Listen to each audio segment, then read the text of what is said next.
लड़की चाहे लड़के को पसंद करे या ना करे, फिर भी वो सच धज कर घंटों शीशे के सामने बैठकर इस बात का इंतजार करती है कि लड़का आएगा, उसे पसंद करेगा, उससे शादी करेगा। लड़की को देखने से एक दिन पहले तुम लोग सोच लेते हो कि उसे क्या क्या ताने कसने हैं, फिर भी वो सब कुछ सह लेती है। लड़की चाहे कितनी ही गुणी क्यों ना हो, वो तुम्हारे नर्क जैसे घर को स्वर्ग क्यों ना बना दे, पर तुम्हें उसकी कद्र नहीं होगी। तुम लोगों को तो सिर्फ दहेज चाहिए, चाहे उसके लिए लड़की के माँ बाप कर्जे में डूब क्यों ना जाए। तुम जैसे दहेज के भिखारियों को जीने का कोई हक नहीं। फोटो मांगोगे, फिर फोटो में ही कमियां निकालोगे, फिर उसे घूर लेने के बाद ना कहोगे, लेकिन दहेज की लंबी लिस्ट नहीं भूलोगे। तुम जैसे लोग तो नर्क में सड़ने चाहिए।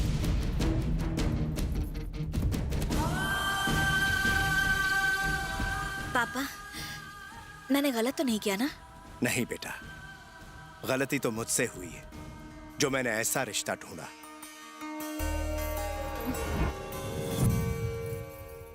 पहले भी चंडी अन्याय सहन नहीं कर सकती थी और आज भी अन्याय की खबर मिलते ही चंडी मदद के लिए पहुंच जाती है। नमस्ते अशोक जी। नमस्ते। नमस्ते। बताइए कैसे आना हुआ? सरकार ने आपके गांव में फैक्ट्री लगाने का फैसला किया है। आप हमसे किस तरह की मदद चाहते हैं? ये गांव खाली करना होगा। क्या बकते हो? गांव के बारे में एक लफ्ज भी कहा तो जान ले लूंगा।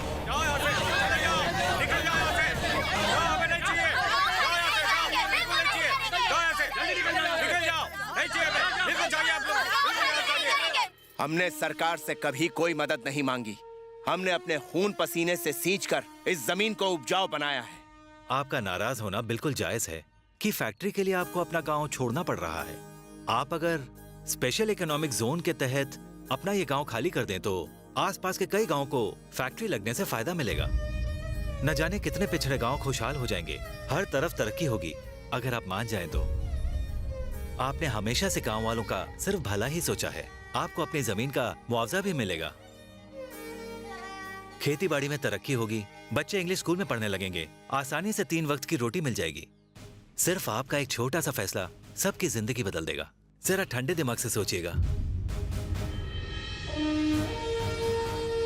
सरकार को जमीन देने के बाद हमारे पास क्या बचेगा मालिक? हमारी जमीन चली जाएगी तो हम खाएंगे क्या मालिक? विकास के नाम पर न जाने कितने गांव तबाह होंगे। बिन जमीन के किसान ऐसे हैं जैसे बिन माँ बाप का बच्चा। विकास होना बेहद जरूरी है। कब तक किसान आत्महत्या करते रहेंगे? हम अपने बच्चों को भी डॉक्टर और इंजीनियर बनते देखना चाहते हैं। अगर हमारे गांव की वजह से सबकी तरक्की होती है तो इसमें हर्ज ही क्या है? कलेक्टर साहब, हमने फैसला ले लिया है। सबकी तरक्की के लिए हम अपनी जमीन देने को तैयार हैं।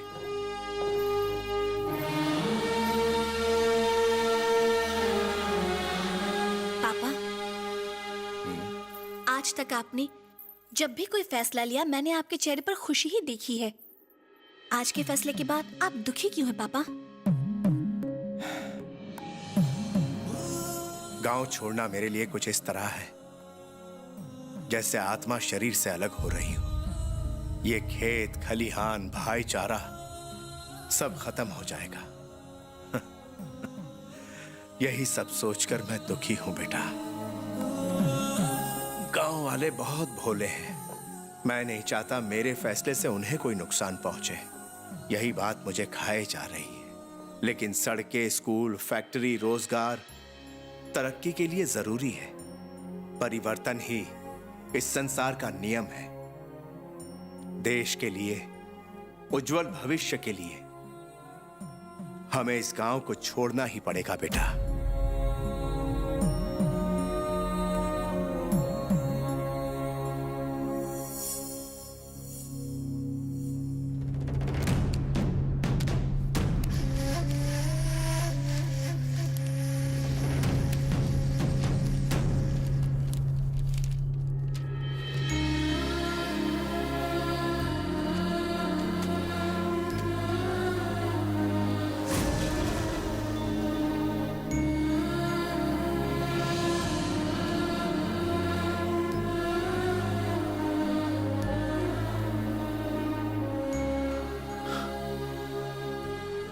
हमने जन्मभूमि को बेच डाला।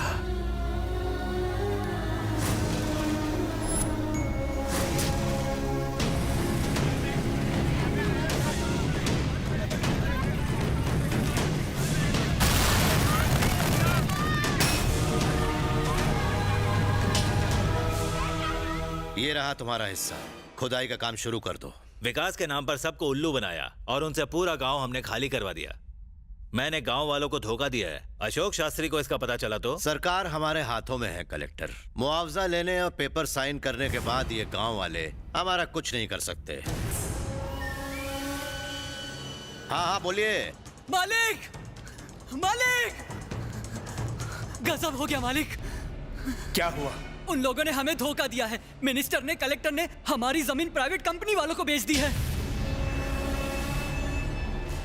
हमारे साथ बहुत बड़ी नाइंसाफी हुई है। हमें जमीन वापस लेनी चाहिए।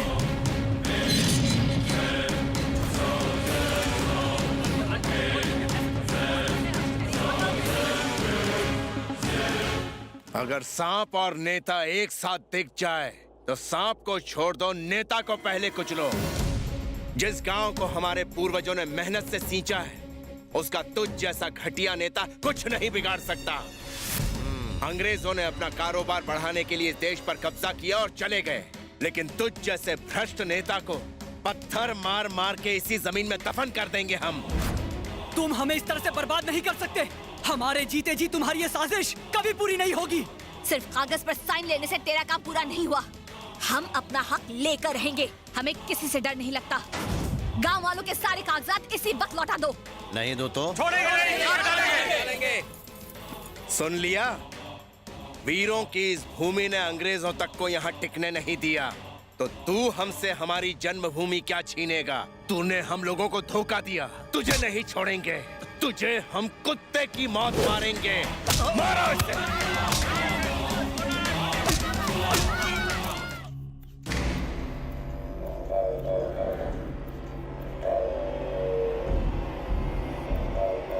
डॉक्टर, ये क्या? इन्हें तो बीपी की प्रॉब्लम है और इस मशीन में तो कुछ भी नहीं दिखाई दे रहा। नहीं, ये बीपी का असर नहीं है।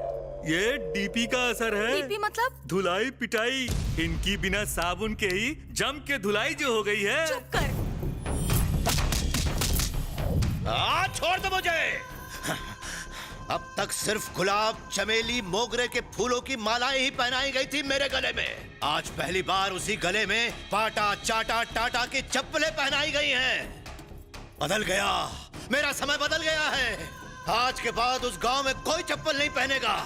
इस झगड़े की शुरुआत उन लोगों ने की है, अंजाम तक हम पहुंचाएंगे। अब हम उस जमीन से माइका नहीं निकालेंगे, बल्कि उसी जमीन में गांव वालों को खोद के काट देंगे।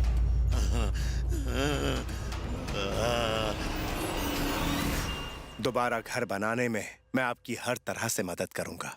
विभूतिनंद शास्त्री की मूर्ति को पुनर्स्थापित करेंगे।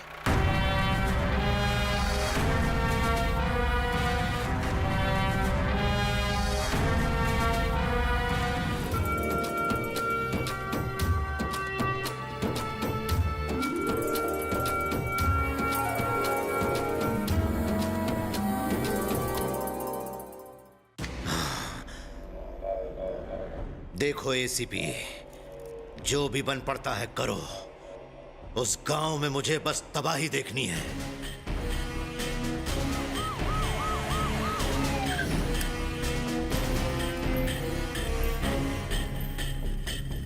शास्त्री, तुमको और गांव वालों को ये गांव खाली करना होगा। नहीं करेंगे। तुम लोगों ने पहले ही मुआवजा ले लिया है। रूल के मुताबिक ये जगह खाली कर दो। और नहीं किया तो? तुमने मिनिस्टर साहब पे हमला किया। अटेम्प्ट टू मर्डर के चार्ज में तुमको अंदर डाल दूंगा। पुलिस की खाकी वर्दी पहनकर तुम भ्रष्ट नेताओं की दलाली का काम करते हो। अंदर तो क्या, तुम मेरे पापा को छू भी नहीं सकते। हिम्मत है तो हमें झूठे केस में अरेस्ट करके दिखाओ। अब तक मैं इज्जत से बात कर रहा था। अगर गांव खाली नहीं किया तो मैं एक्शन लूंगा। तू हम पर एक्शन लेगा? तेरी इतनी हिम्मत? मिनिस्टर का पालतू हम पर एक्शन लेगा? ये मत भूल, मेरे एक इशारे पर तेरी जान जा सकती है। जाके बोल उस मिनिस्टर को, विकास के लिए गांव खाली कराना जरूरी नहीं है। उसने यहाँ कदम भी रखा तो उसका सर धड़ से अलग कर दूंगा। निकल यहाँ से।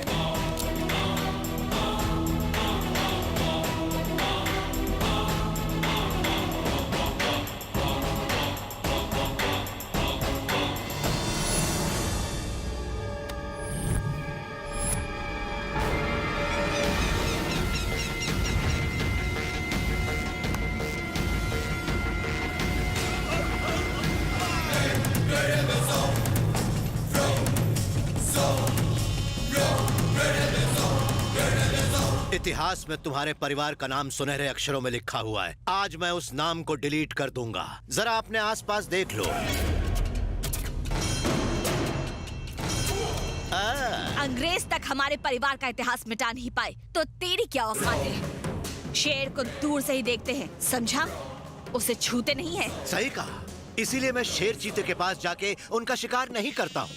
मैं उन्हें फाड़ के, उनकी गर्दन मरोड़ के मार डालता हूँ। मुझ में मरने की हिम्मत तो है, क्या तुझ में मारने का जिगर है? तुम लोग जब चाहते हो पुलिस और मिनिस्टर पर हाथ उठाते हो। ये हिम्मत तुम में आई कहाँ से? हिम्मत ये हमारे खून में है। मैं बागी हूँ, मेरे पूर्वज बागी थे, हमारी सोच बागी है। जुल्म के खिलाफ बगावत करना हमारे खून में है। इनसे बात करके कोई फायदा नहीं, पूरे खानदान को यहीं पर खत्म कर डालते हैं। सुन, एक बार क्या, मेरा परिवार 1000 बार मरने को तैयार है। हमारे परिवार में क्रांतिकारी खून बहता है। हमें अपनी जन्मभूमि से प्यार है। अपनी जन्मभूमि के लिए हम लड़ते लड़ते कुर्बान हो जाएंगे। तुम्हारे गांव वाले आत्महत्या करने की वजह से नहीं मरे, मैंने उन सबको मारा है।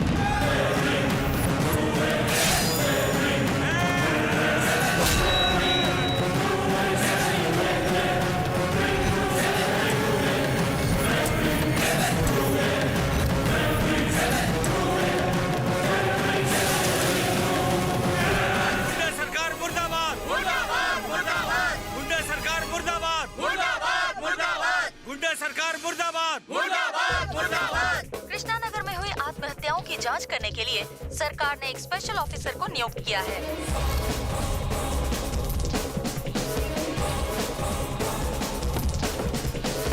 भाई, कृष्णानगर की आत्महत्याओं की जांच करने के लिए सरकार ने एक स्पेशल ऑफिसर को अपॉइंट किया है। कहते हैं साला बहुत कड़क है।